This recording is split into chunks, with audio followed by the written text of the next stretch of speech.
oculta la riqueza del presidente de Rusia y bloquea, por lo tanto, sus activos en el país. Las sanciones buscan ejercer más presión a la economía de Rusia y obstaculizar su capacidad de comerciar y de mover dinero a través del sistema financiero internacional. Objeto de nuevas sanciones también serían la esposa y la hija del ministro de Asuntos Exteriores de Rusia, Sergei Lavrov, así también como miembros del Consejo de Seguridad de Rusia, entre ellos el expresidente y primer ministro de Rusia, Dmitry Medvedev.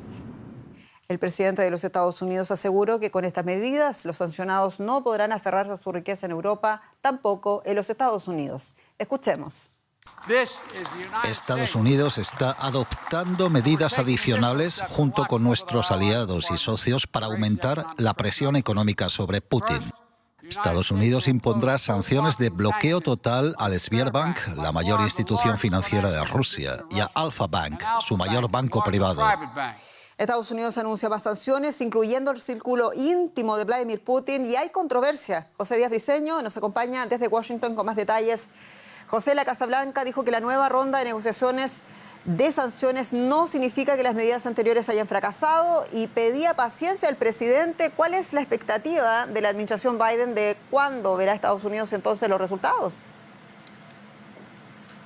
Paciencia y perspectiva son las palabras usadas por el principal asesor económico del presidente Joe Biden, Brian Deese, quien dijo que no solo los efectos en el rublo y en la escasez de productos al interior de Rusia significan que justamente esto no está teniendo efecto.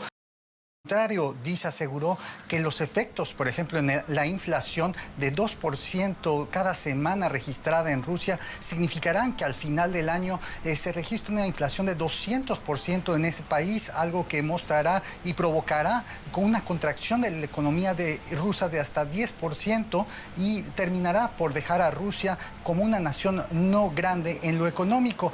El aislamiento también financiero y tecnológico pasará factura y, sin embargo, la Casa Blanca también aseguró que hay alguna preocupación alrededor de potencias como la India o China que puedan servir de algún tipo de salvamento para el régimen de Putin. Y es por eso que también el Departamento de Estado hoy lanzó acusaciones contra China, advirtiéndole que de proveer algún tipo de ayuda a Rusia podría también ser sujeta a las sanciones.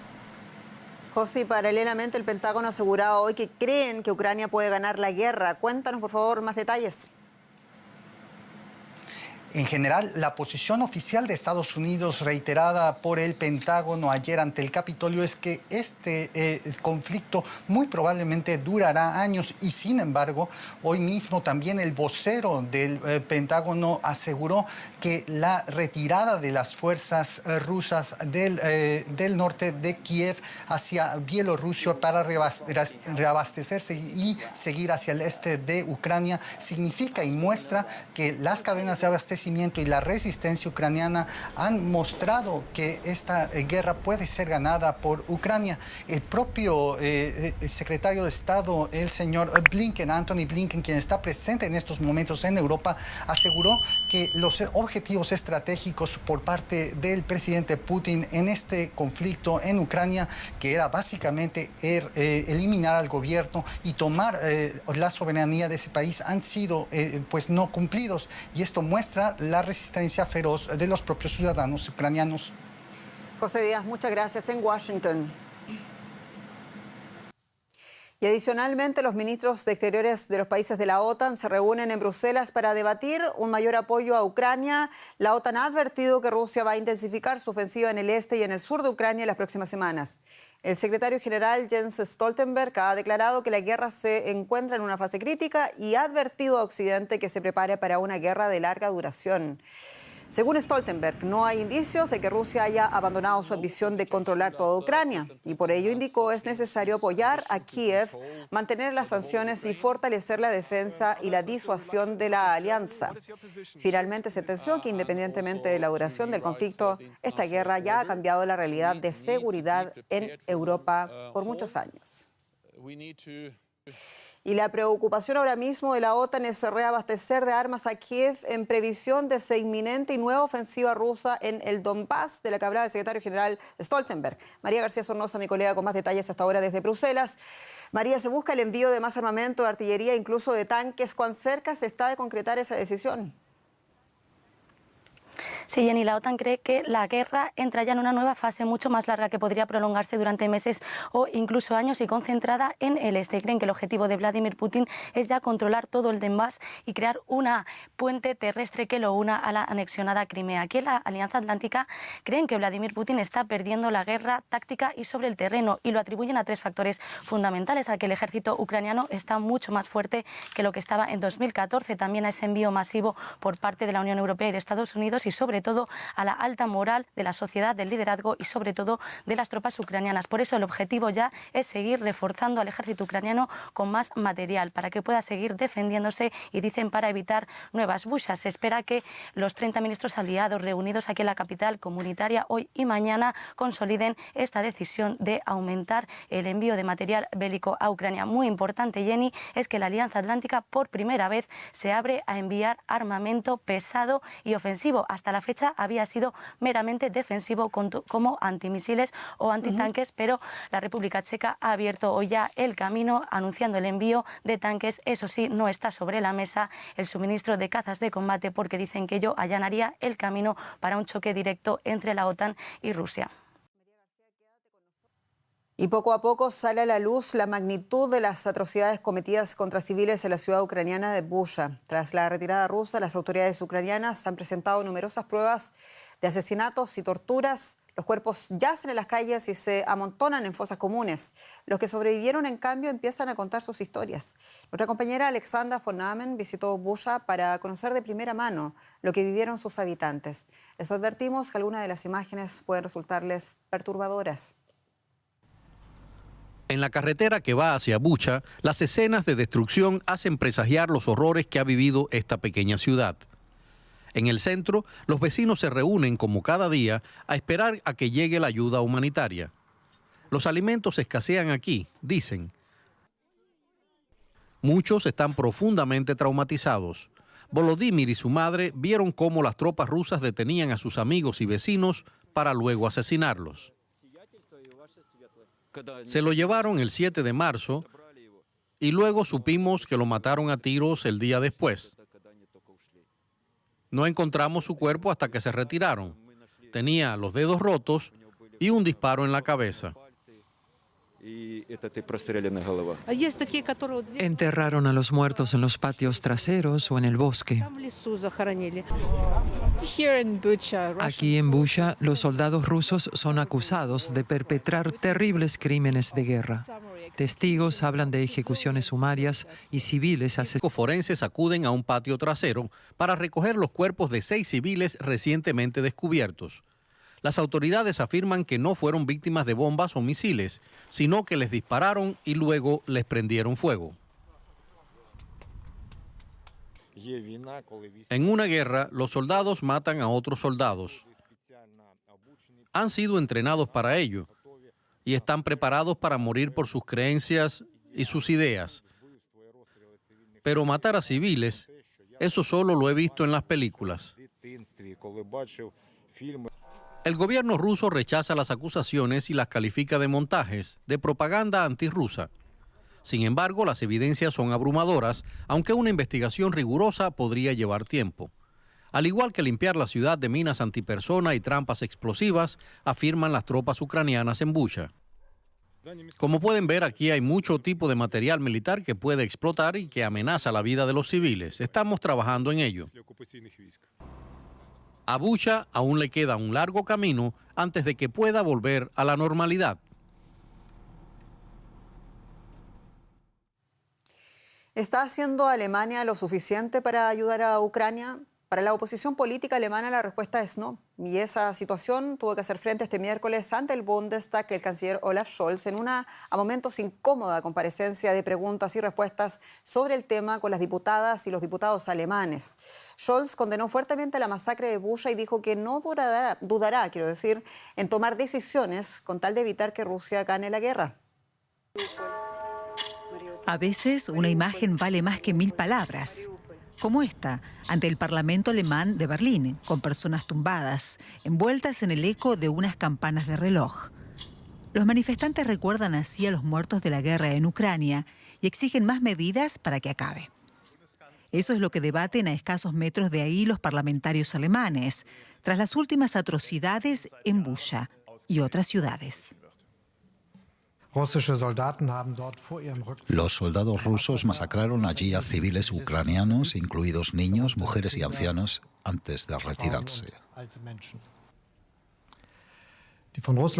La cínica afirmación de Rusia de que es un montaje solo retrata a quienes difunden estas mentiras. El asesinato de civiles es un crimen de guerra. Scholz afirmó que Alemania seguirá apoyando a Ucrania. Eso incluye más envíos de armas en caso de que estén disponibles y tenga sentido hacerlo. Pero la oposición pide más. No hay duda de que Alemania está ayudando mucho a Ucrania a nivel económico y político, pero el gobierno alemán tiene demasiadas reticencias en cuanto a las armas pesadas. Los manifestantes afuera piden que Alemania y la Unión Europea aumenten la presión sobre Rusia. Exigen un embargo inminente del gas y petróleo ruso, aunque no es probable que esto pase pronto. Sin embargo, aquí muchos piensan que esa sería precisamente la clave para poner fin a tanta muerte y destrucción en Ucrania. Vamos ahora a seguir ampliando este tema con Paco Furió. Tiene muchos detalles al respecto. Bienvenido.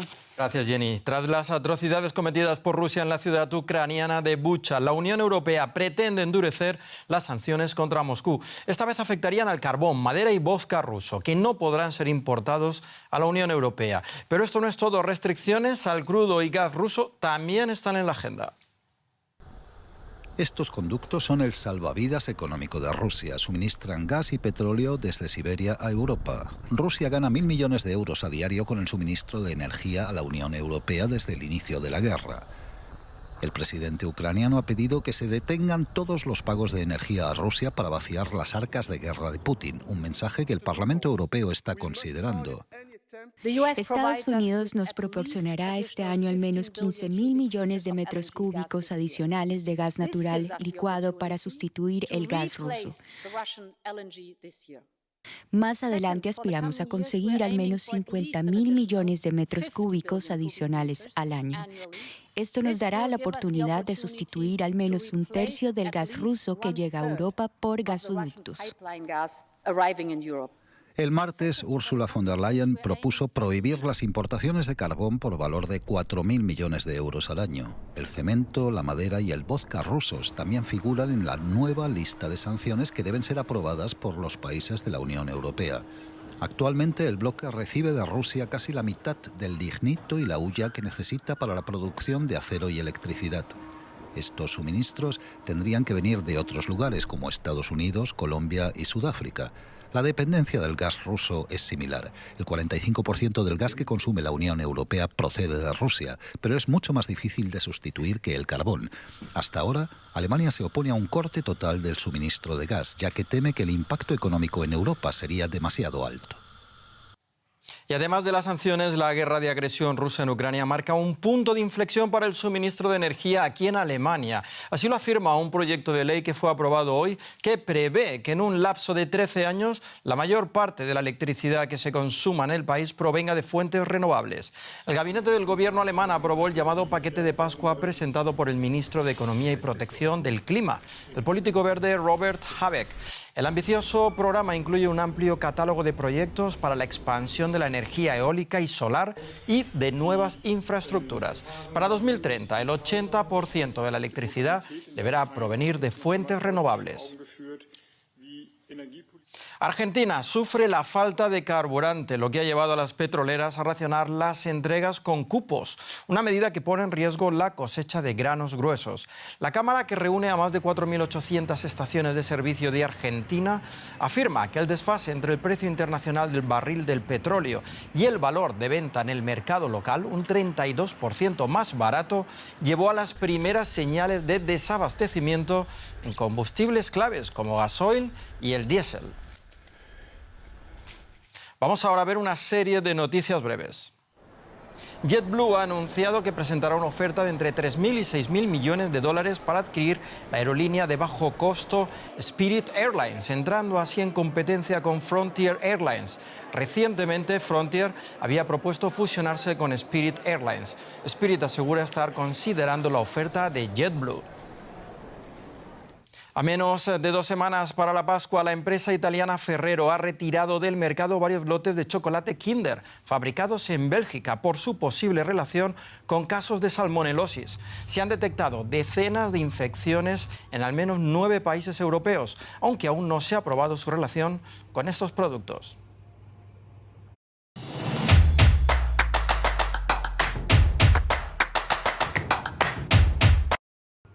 Vamos con más noticias, Jenny. Muchas gracias, Paco. Nos vamos hasta México.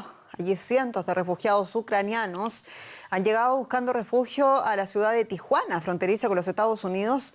Desde que Rusia invadió Ucrania, miles de personas que huyen del conflicto han llegado a este punto fronterizo desde los aeropuertos de Cancún, por ejemplo, y de la Ciudad de México con el objetivo de recibir asilo en los Estados Unidos. Y muchas de las personas que llegan a Tijuana son mujeres con niños pequeños. Detrás quedan los esposos, los padres, los hijos que se alistan a la guerra por decisión propia y porque las autoridades de Ucrania también así lo decretaron para hacer frente a las tropas rusas. Unos 4 millones de ucranianos han dejado el país, unas 1.700 personas han llegado aquí en las últimas semanas. Las autoridades habilitaron un centro deportivo que da acogida temporal a los refugiados ucranianos para luego ser llevados al paso peatonal y ser admitidos por la patrulla fronteriza. Y queremos ampliar desde la frontera con Tijuana con la periodista Carolina Chimoy. En el lugar, Carolina, un gusto saludarte. Y bueno, muchos se preguntan cómo es que los refugiados ucranianos han querido emprender este viaje en su éxodo en lugar de quedarse en otro país de Europa, por ejemplo. ¿Quiénes son? ¿Qué los motiva? ¿Qué historias has podido recoger? Muchos saludos, Jenny. Pues muchos de ellos han llegado a México con una visa de turistas, es decir, han llegado acá con el estatus de turista, con la esperanza y con el plan fijo de cruzar hacia Estados Unidos. Empezaron siendo pequeños grupos de alrededor 30 a 35 familias, según nos han contado, y ahora en este establecimiento hay entre 500 y 800 personas acá mismo en todo Tijuana. Nos dijeron de la alcaldía de Tijuana, son 2.500 ucranianos que se encuentran acá esperando pasar a la frontera. Esperan un promedio de 4 días y una vez les toque, porque tienen ciertos números, una vez les toque, esperan aquí y son trasladados cada 2 horas con un bus hacia la frontera, donde todo el proceso de trámites dura más o menos 2 horas para que puedan empezar su nueva vida del lado estadounidense. Estas personas acá han estado alrededor de 4 días esperando en esta facilidad deportiva en Tijuana y ahora están esperando poder subir al bus para cruzar Estados Unidos. Carolina, Tijuana tiene experiencia con la ola de migrantes y dejando de lado el tamaño de esta migración, ¿qué diferencias observas con el otro proceso migratorio, por ejemplo, el de los centroamericanos?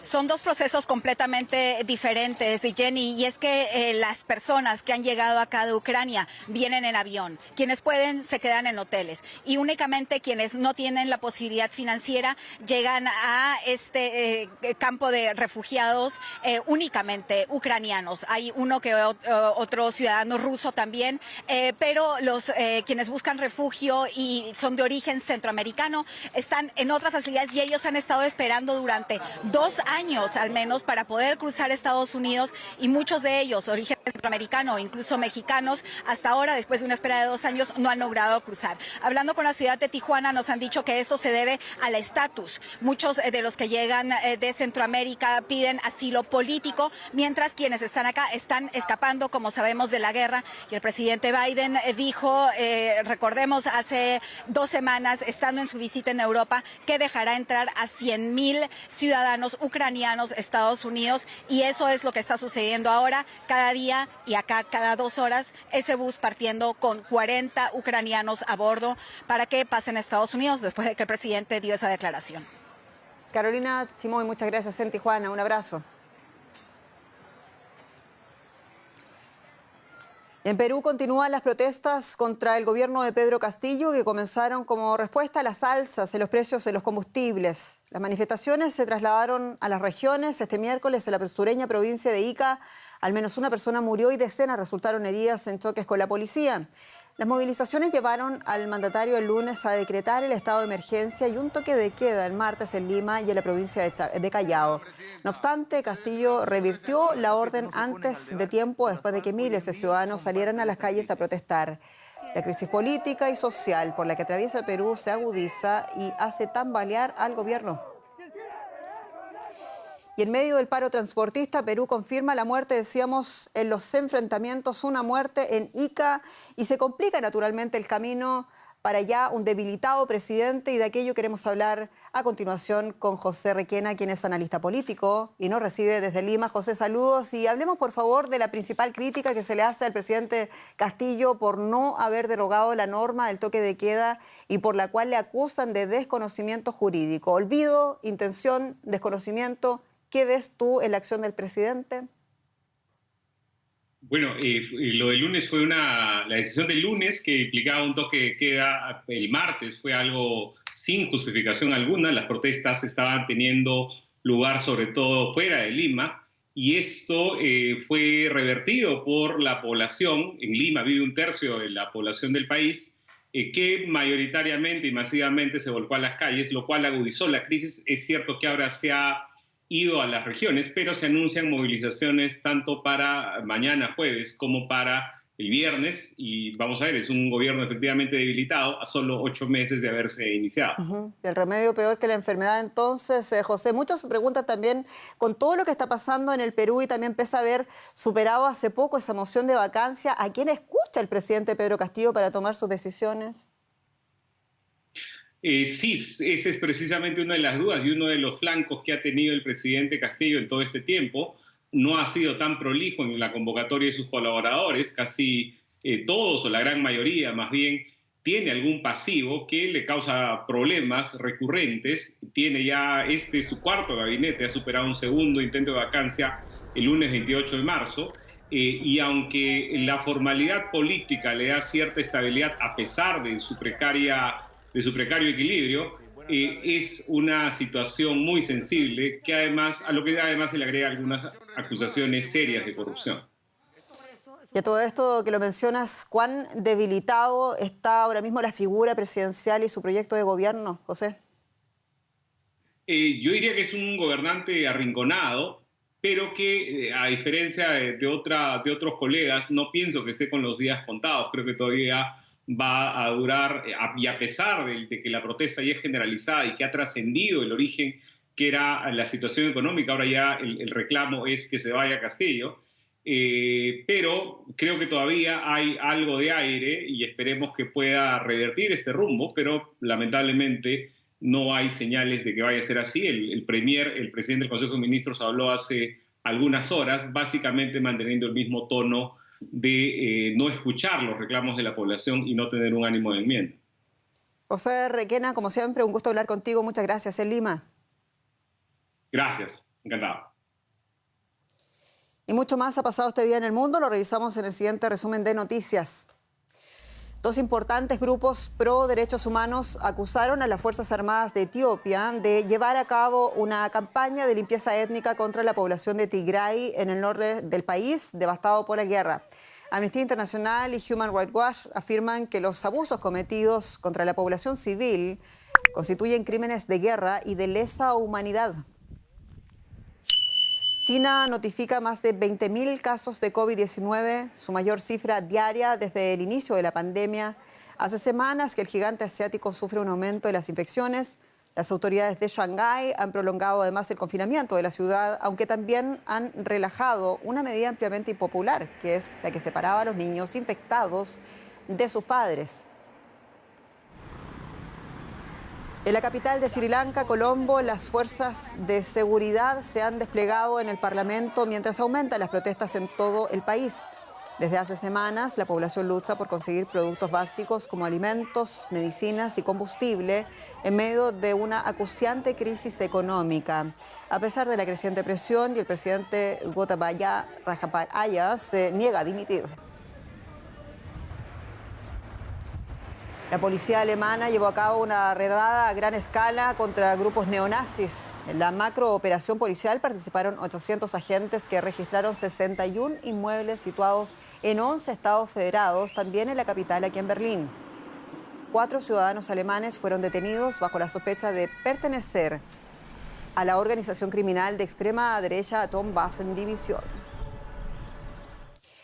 Y la Casa Blanca pidió hoy al gobierno de El Salvador que rescinda el actual régimen de excepción tan pronto como lo permita la situación, dice el comunicado, de violencia que atraviesa el país centroamericano.